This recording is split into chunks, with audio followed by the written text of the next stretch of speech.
Rick, it's a pleasure to see you, and thank you very much for your time. As you're aware, Fox-Davies Capital is acting as the broker for CopperZone for their upcoming IPO on the AIM market of the London Stock Exchange.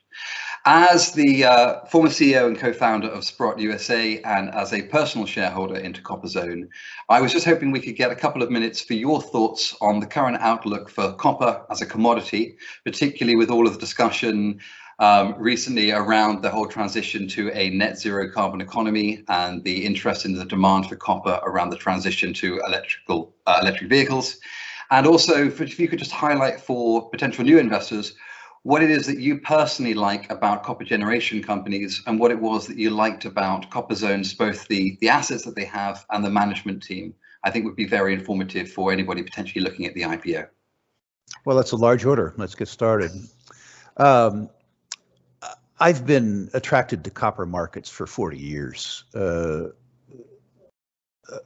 A good copper discovery is a very profound economic event. There are any number of good copper mines in the world that at current copper prices are generating over $1 million US in EBIT a day. So a tier one copper deposit is really, from an economic point of view, a thing of beauty. I'm attracted to copper right now for two other reasons. One, the electric economy that you've described. Less for me about electric vehicles, more about the ascent of humankind. 1.2 billion people on Earth have no access to electricity. They want to live like you and I, Daniel, and over the next 15 years, they will get electricity. And it won't just be that copper brings the electricity to their house. It will be that as a consequence of having electricity to their house, that copper will be a component of every aspect of their lives. So I think really that the ascent of humankind, that the increasing urbanization of people in frontier and emerging markets will be a driver in the copper price. Two, I've noticed in 40 years as being an investor and speculator in natural resources, that society has underinvested in copper exploration and copper development for the last 3 decades. As a species, even as demand for copper increases, we are living on deposits that are 3 decades or 4 decades old. If you look around the world, the copper deposits that matter, Bingham Canyon, 100 years old. Escondida, 35 years old. Grasberg, 40 years old. Daniel, these deposits are as old as I am, and one doesn't stand on the top of a copper mine, throw in fertilizer and water and have it grow more copper. That's not the way it works. We have underinvested as a species in copper for 30 years. So almost no matter what we do in the next 5 years, we are going to experience a shortage of copper supply, simply as a consequence of 3 decades of underinvestment. And I like to be on the forward edge of those curves. Moving on specifically to CopperZone, I would say that there are a couple things that attract me to it. One is that their financing methodology, which is to say prospect generation, is, I think, the only rational way for speculators like myself to participate in exploration. If you look on a global basis, there are something over 2,000 companies, worldwide listed companies, that refer to themselves as explorers. And the exploration industry, the junior exploration industry worldwide, on aggregate, loses over $2 billion a year. If you merged all those companies into one company, Junior Explorco, that company would lose $2 billion a year in a good year, $5 billion a year in a bad year. And yet, sort of 5% of the listed companies generate such extraordinary performance that they add legitimacy and luster to an otherwise dismal industry. When I was in university, admittedly, when the copper that CopperZone is looking for was emplaced in Southern Africa, long time ago, I learned that perhaps 1 in 3,000 mineralized anomalies became a mine. So the normal value proposition in exploration is taking a 1 in 3,000 chance for a 10-to-1 return. Profoundly stupid from a statistical point of view. In prospect generation, where a small team, rather than doing sole risk exploration,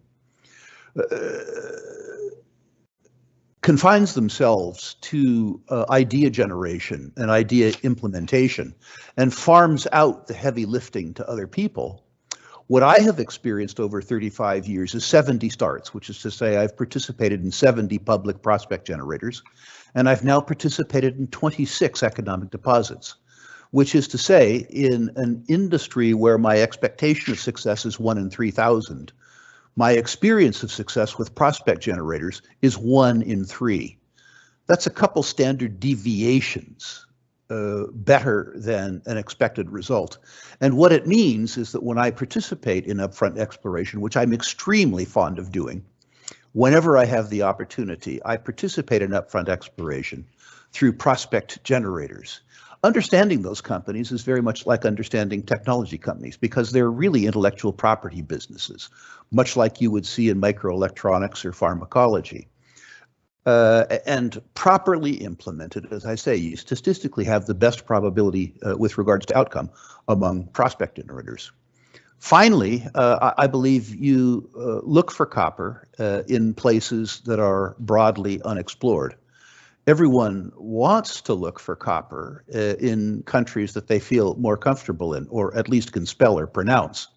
The problem with that is that those countries are very, very, very thoroughly explored. The idea that you're going to go, as an example, into the central Chilean copper belt and to make a discovery in a place where many, many, many smart geos have been before you is, I think, in terms of probability, low.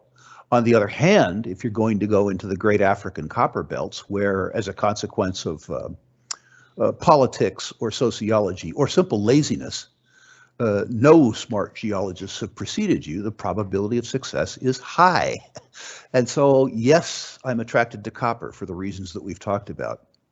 I am particularly attracted to copper exploration that's done with the prospect generator methodology, which gives me a 1 in 3 probability of success rather than a 1 in 3,000 probability of success.